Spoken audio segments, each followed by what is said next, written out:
Welcome to the Real Freedom Podcast, where we inspire you to pursue your passion to gain time and financial freedom through opportunities in real estate. I'm your host, Mike Swenson. Let's get some real freedom together.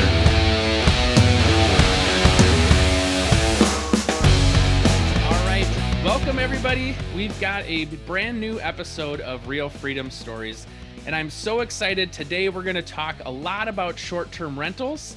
And we're going to hear from somebody who actually hadn't been in real estate full-time to begin with, a physician. We have Sabitha Setty here, and she's going to talk about her journey from being a physician, getting into short-term rentals. Now she has a real estate license.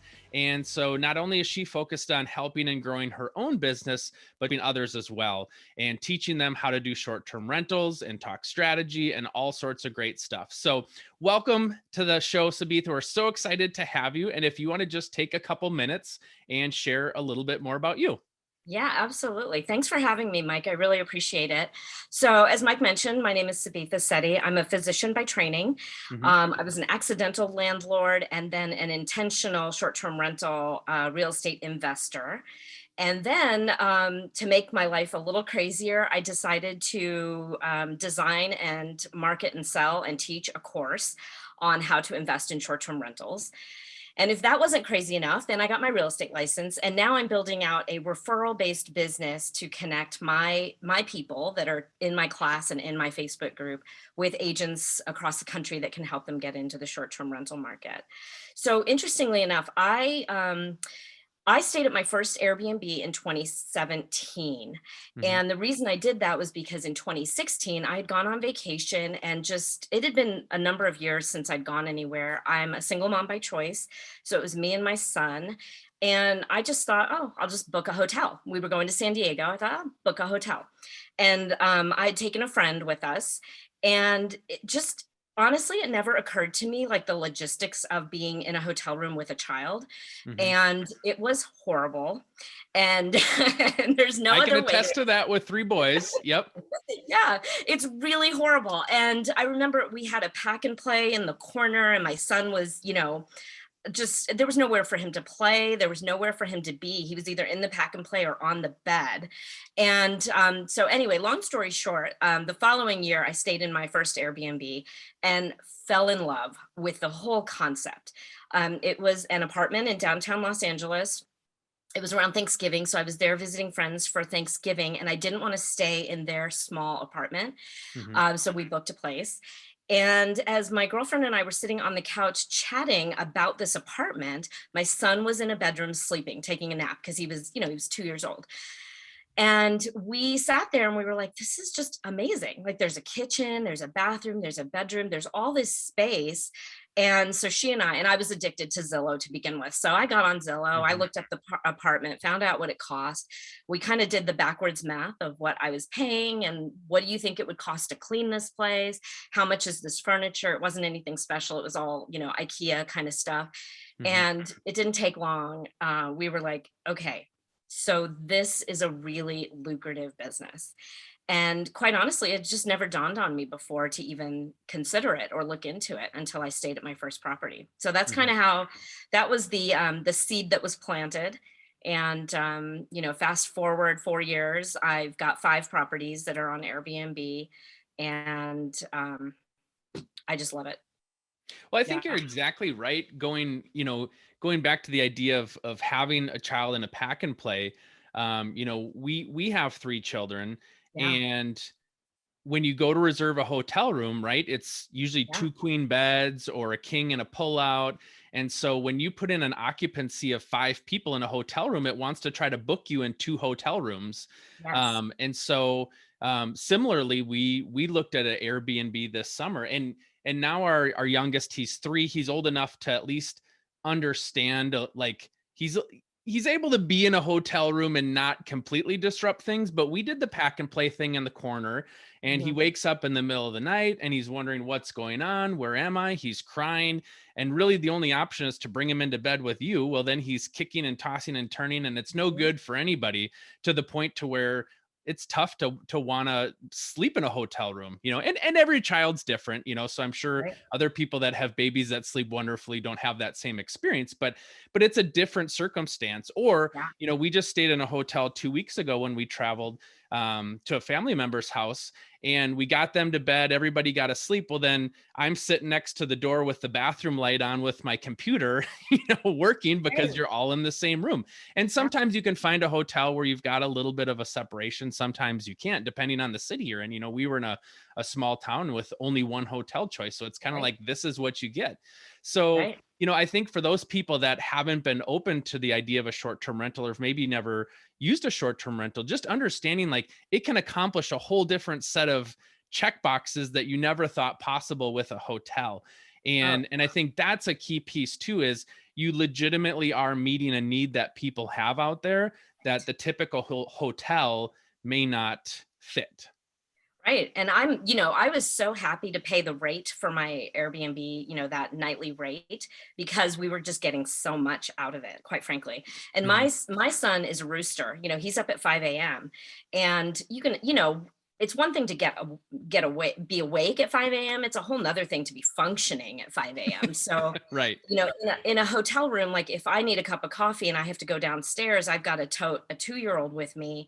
It's just not the same. So being in a private space like a short-term rental is just so Mhm. ideal. You have a kitchen, you can make your coffee, you can even make breakfast, save a little money, you can have snacks. When you're traveling with kids, they need snacks every 45 minutes. So Mhm. you've really got to be prepared. So yeah, that's how I got into the business, and I just love it. I love providing a service. I love Mhm. providing a value. I also love sharing my city with people that are coming to visit, and Mhm. sharing things with them when they say, hey, we've got a 7-year-old and a 10-year-old, do you have any recommendations on things to do? I'm like, I just love that. I just love saying, oh, absolutely, here, go to this park and do this, and the water park is open and there's a museum, and so Mhm. I love the hospitality side of the business too. So Yeah. it's really fun. Yeah. Well, and I think that's something important for people to understand is this is a service-based industry. You are Yeah. in the hospitality business. And so Yes. it's different than a long-term rental where, okay, I put it up for rent, somebody rents it on a 12-month lease. We hear from them maybe a little bit here and there. Now, there's a lot that you can do to automate things to where you're not necessarily as engaged as other people have it set up. But understanding your competition is hotels, other Airbnbs, and other short-term rentals as well. And so you have to market yourself well, you have to position yourself well, and you have to give great service because it's all about the reviews. And so you have to get good reviews if Right. you want to continue to have people book your rooms. Yes, for sure. Yeah, it's definitely. I think it's important for people to understand that the short-term rental business or niche market is definitely a business. I Hmm. think that it is very, very customizable. So on one end of the spectrum, you can get into the business by renting out your guest room that you're not using, and I Hmm. think that's amazing. If you're a college student or a grad student and you need some cash, you can do that. You can Airbnb out a separate bedroom, Hmm. or if you buy a duplex, you can short-term rental out the other side and start getting into the real estate business. And then you can take it from that end of the spectrum all the way up to the top of luxury properties, right? Where you're 5 and 6 bedrooms on the beach and you're creating an experience for people, like a full service vacation experience for people. And Hmm. then, quite frankly, there's everything in between. Right now, my properties are in the in between.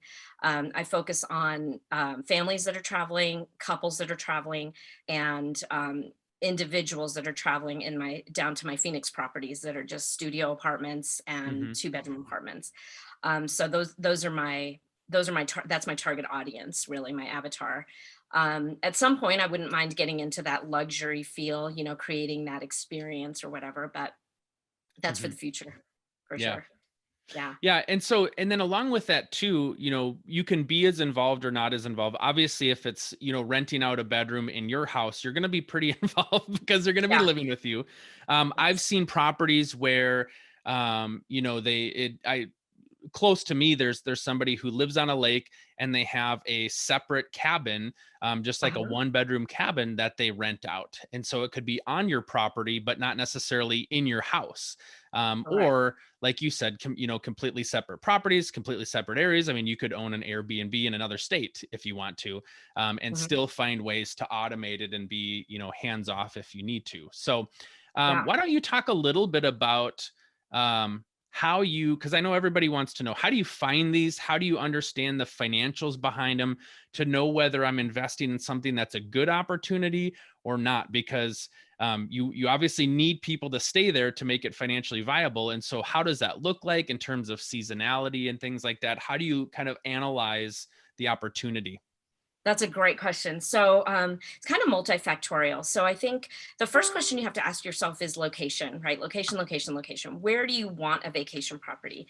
And do Hmm. you want to use it? So the real question is it a pure investment or is it something that you're going to use? Now, Hmm. if it's a pure investment, it could be anywhere, right? It's really based on the math. Where does the math make sense? And then you Hmm. invest there. If it's something that you're going to use as a family, then I think it's ideal to pick a location that you love because I think you can be a better host if you know the area and experience it and love it. Hmm. Um, I would say, as far as figuring out if it's legal and how to do it and if it makes sense, you've got to start at the state level and then go down to the county level and then the municipality. The municipality could be a city, it could be a township, it could be a number of things, right? When you break it Hmm. down, and you've got to make sure that you're following the rules and regulations of each of those different municipalities. Yep. Um, and you want to make sure that it's legal. You want to make sure that you can get your finger on the pulse of the community. Like, is it a welcomed thing or is it a not welcomed thing? Do you want to be in a community that is divided on how they treat their short-term rentals? Hmm. If you don't want that headache, then I would definitely recommend moving towards more of the vacation rental markets where the vast majority of properties are vacation rentals. Hmm. So that's places like the Carolina Mountains, the Smoky Mountains, Blue Ridge, Georgia, the Florida coast, where there are beach properties that are basically all vacation rentals or majority, Hmm. because then you eliminate that headache of wondering if there's going to be rules and regulations that are changed or modified while you're getting your business set up and after you've made your investment. I Hmm. think one of the things when I got started a few years ago, there really wasn't a good analysis tool out there to figure out, like, is this going to make money or am I going to Hmm. be floating this mortgage? I literally had no idea how to figure that out. So I created a spreadsheet that did just that. As I was Hmm. as I was doing the research, I thought, well, gosh, Sedona has some seasonality.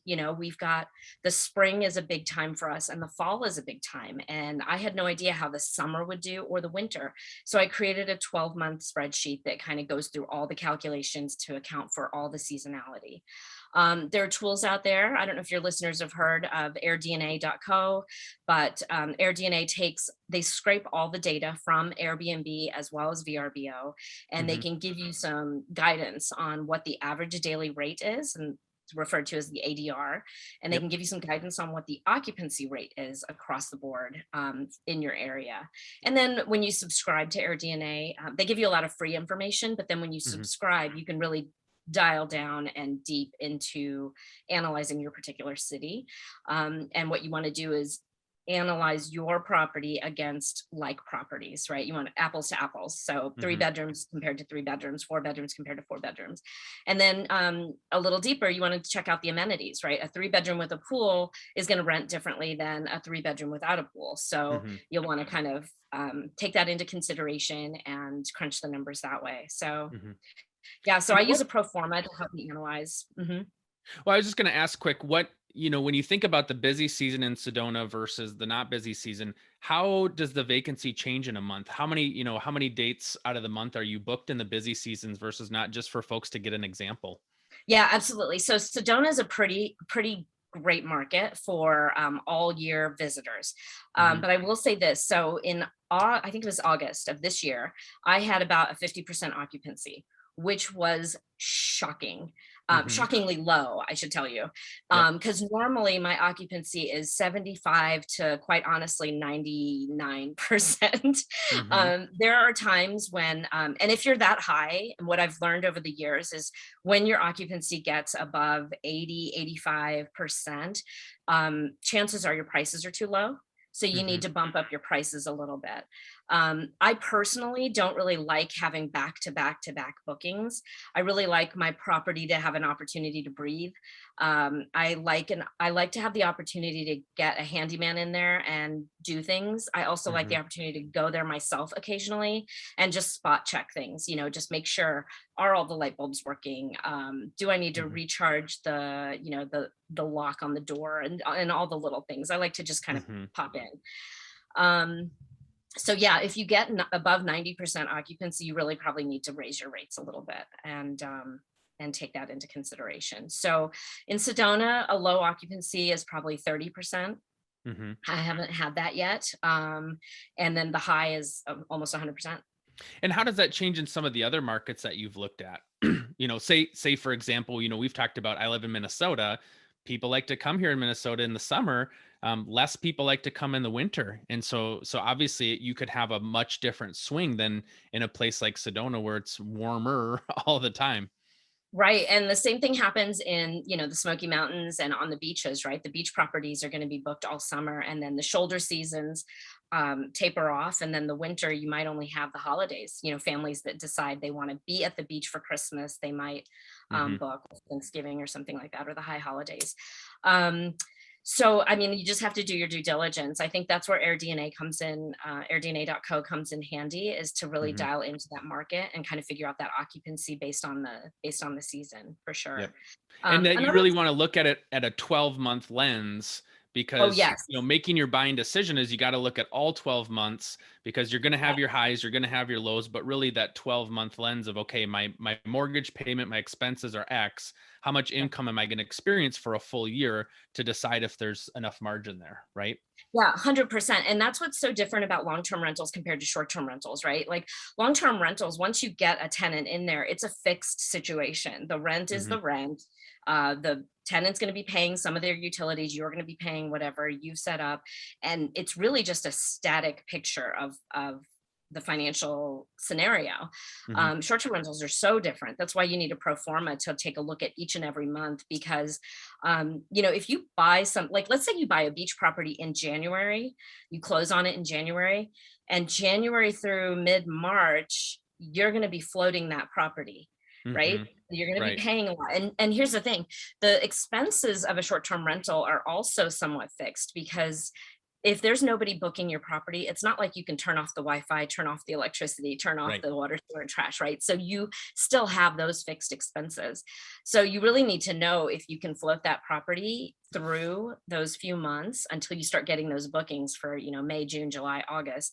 And so I think that's important as well for investors to realize what's your hold period, what's your, Mm-hmm. net at the end of the day. Right. Yeah, Yeah. you've got to be able to have enough cash not only to make the purchase, but get to that busy season.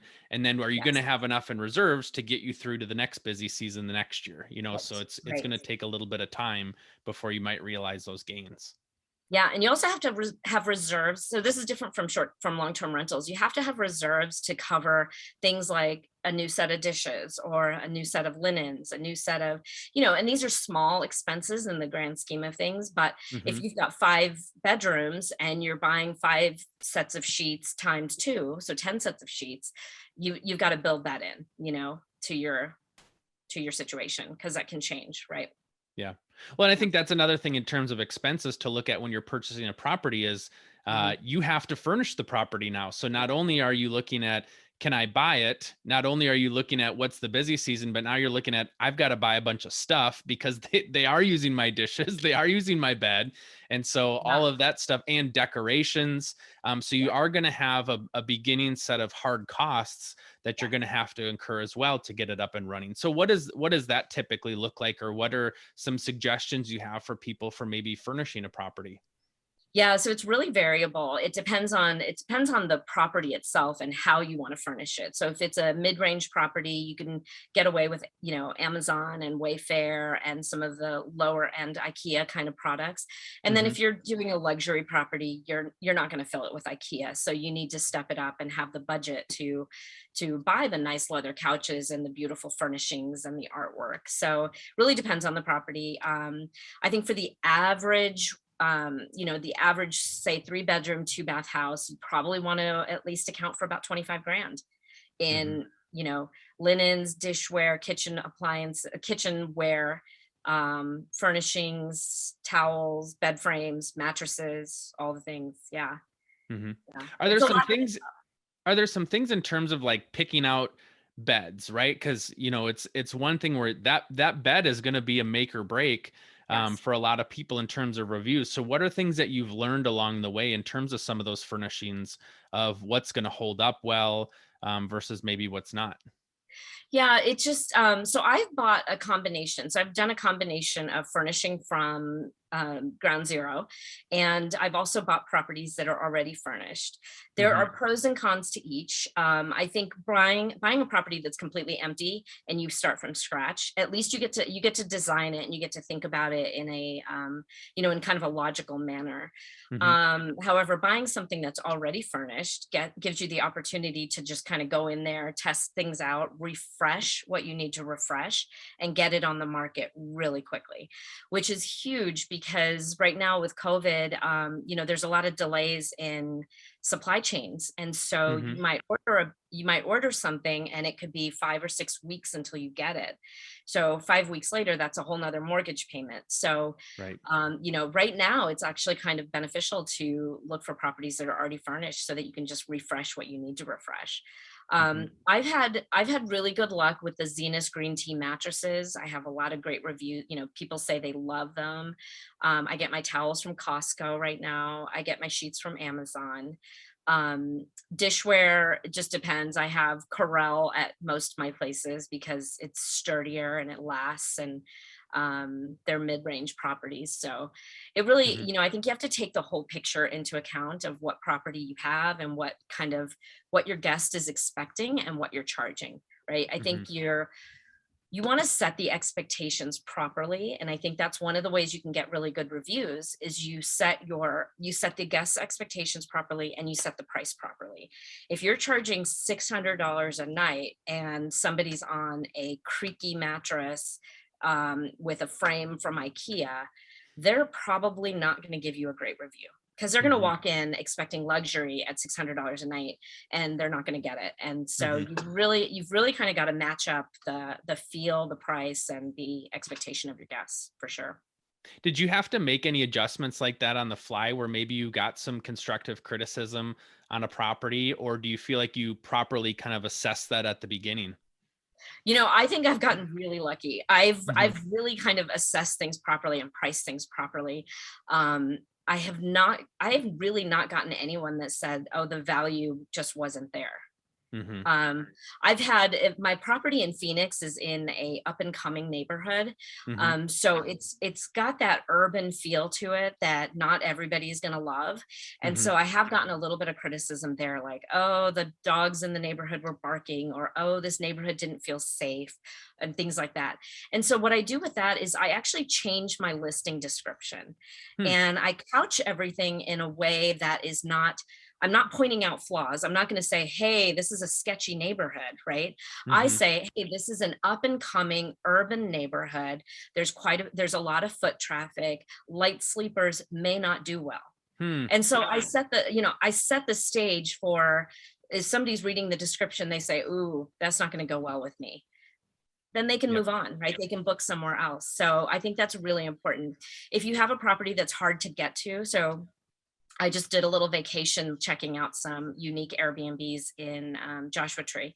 Hmm. And I could critique their listings all day long, but I think what some of them have done really well is they've set the stage. So they say, hey, this is a remote property. There are dirt roads involved in getting to the property. Keep that in mind. And I think that's Mhm. really important.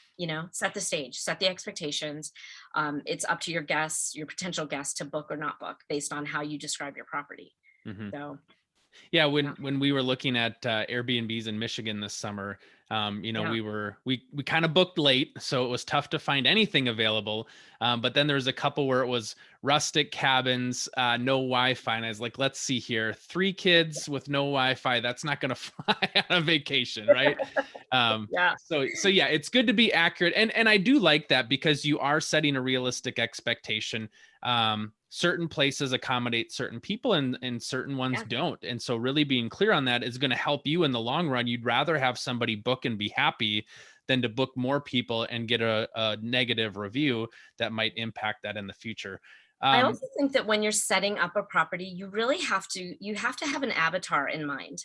You have to mhm, have your ideal guest in mind, and buy a property that will fit them and decorate it so that it'll fit them, right? If you're trying to attract business travelers into, say, a metropolitan area, then you want to have a workstation. You want to have really mm, good Wi-Fi.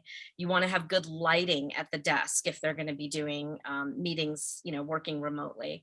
So it's really about knowing your guest and setting the stage properly, for sure. mhm.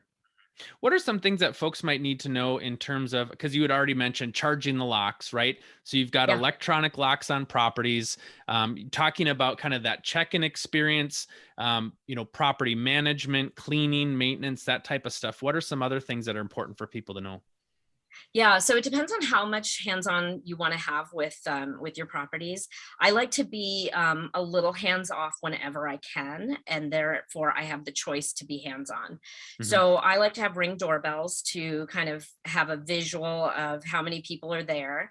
Hmm. Um, I tell you, when I first started, I would watch the Ring camera kind of periodically to say, why is it going off so many times? How many people are checking in? And so it Hmm. does alert you to certain things. Right now, I don't even bother. I'm just like, whatever. I Yep. don't really mind. You definitely want to have an electronic keypad of some sort if you can, and if it fits the property type. So I have an electronic keypad at 2 properties. The other 3, they're more on the budget end. So I just have a contractor's lockbox and they get the key out of there. Hmm. That's not ideal. I want to upgrade those in the future. So that's but there's 4 doors, so it gets a little costly. Right. You definitely want to hardwire as much as you can, because making sure batteries are charged is a little bit of a pain. That was kind of a rookie mistake I made. I got my Ring doorbell is battery, and I wish Mm, I'd had it hardwired, because that is just one more thing that needs to be maintained.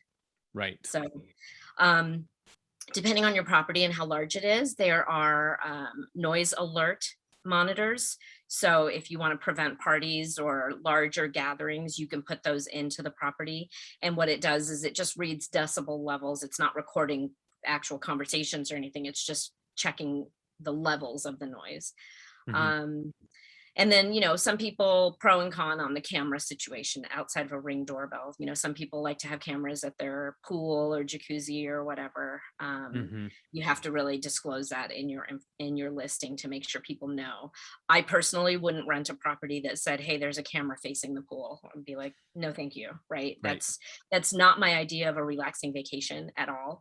Yep. So I would move on from there. So Yeah. yeah, Now, another thing that you've mentioned in the past is just talking about being a good neighbor, because, yeah, long term, like it might be nice that you quote unquote get away with stuff early on, but at the end of the day, you want to have good relationships with your neighbors because you don't want them to always call the police or always have an issue or stuff like that. So really setting a good expectation, because if you have a vacation rental property, realizing that this is everybody's vacation that goes there, so they're probably going to be up later than normal, they might make more noise than normal, and so just yeah, finding ways to build good relationships with those neighbors so you're not the problem property in the neighborhood. How do you for how do you sure. recommend doing that? There's a lot of ways. So one thing is, if you're targeting your guests properly, you may not get those types of guests that are, Mm-hmm. having a wild party, having margarita night outside by the pool. That being said, I think it's ideal if you've got one of those neighborhoods that's a little bit contentious, where some people are okay with Airbnbs in the neighborhood and some aren't. I think it's ideal to introduce yourself, give out your cell phone number to your neighbors, let them know that, hey, this is a business, but I want to be a good neighbor. If you Mm-hmm. see anything, or if anything bothers you, shoot me a text. And if people are being too loud, if the neighbor lets you know, you can always reach out to your guest and say, hey, just want to let you know, if you guys could keep it down a little bit. I want you to have fun, but just keep it down a little bit. The neighbors have whatever. You want to make sure that your trash is taken care of. You want to make sure that the parking doesn't get out of hand. You don't want 10 people up and down the street if that's where your neighbors need to park as well. Mm-hmm. So it really depends on the neighborhood and the property and kind of the dynamics of the whole situation. But I really do promote, being a good neighbor, abiding by any HOA or CCNR Mm-hmm. regulations. I think the people that are doing illegal short-term rentals are really ruining it for the rest of us, right, as an investment vehicle, and that's a shame. So I Mm-hmm. really try to, encourage people to do everything on the up and up. Yeah. So, Well, and I like, you had talked about previously when I heard you speak about how, this really is a shared economy here. Like it's a great business model. And it allows you as a physician to have a side business, or, like not really a side business. It's also a primary business too, but like it allows people to do something like that and open up some financial opportunities that many wouldn't have had in the past. It's not like you're going to say, hey, I want to start a hotel because I really want to be in the hospitality business. So there's a lot of benefits for people to do that. And yeah, if people don't do it well, cities are going to come down with regulations and shut it down. And so you really want to show how to do it well so that we can keep doing it this way in the future and provide some entrepreneurial opportunities for people versus having it get shut down and not being able to do that. exactly. And also, I like to think about the other scenario too. We're all investors and real estate agents, and do I need to be doing this? Not at all, right? I Mhm. obviously I can make a really good living as a physician, but I just think it's a nice way to have alternative streams of income coming in, so that Mhm. if something happened to me as a single mom, I'm not tied to being in the hospital for 12 hours a day, 15 days a month. I also like to think about, what about the woman who has a really big nice house, her kids are off at college, she suddenly finds herself widowed, and Mm. it's her family home. She does not want to give it up. It's paid for. It's where her family convenes at the Mm. holidays, and she's got 3 extra bedrooms. Well, quite frankly, the shared economy allows her to host guests in her house and have company, make a little income, pay her expenses. So, I mean, Mhm. I'm a huge proponent of the shared economy concept, and the ability for, the bar is really low with Airbnb. Again, started out as an air mattress in a San Francisco apartment. Mhm. So the bar is low, anyone can get into the game. And I think that's a really lovely thing. So you Yeah. don't need to have $1 million to invest in a luxury property. You can start small. And I Right. love that. Yeah. Yeah. Cool. All right. Well, I think that covers a lot. I mean, certainly we could talk about a lot more, but I think we covered a lot of the big key pieces that people would want to know.